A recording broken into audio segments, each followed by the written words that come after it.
On December 22, 2023, storm clouds rolled into the Coachella Valley, bringing welcome rain.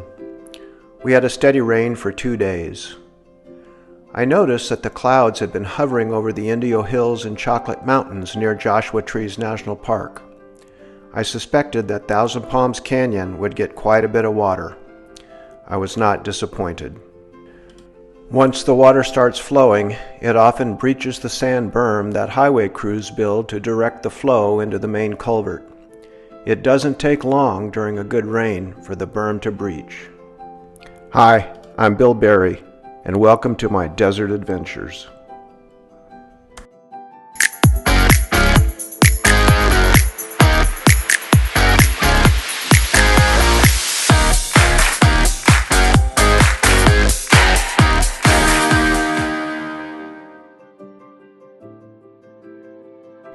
The flow continually grows and makes its way into the valley below.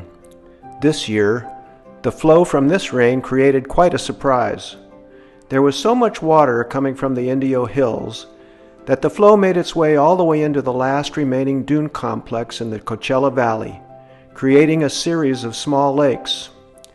Sand dunes act like a giant sponge, and the water can sit for months just below the surface. Sand verbena and desert sunflower seeds had taken advantage of Hillary's water and were covering the Dune Complex.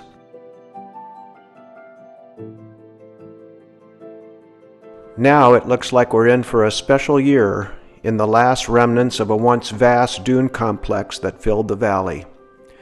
At the turn of the century, there were over 200 square miles of dunes in the Coachella Valley. Today, there are less than 50. Enjoy the view of what is left.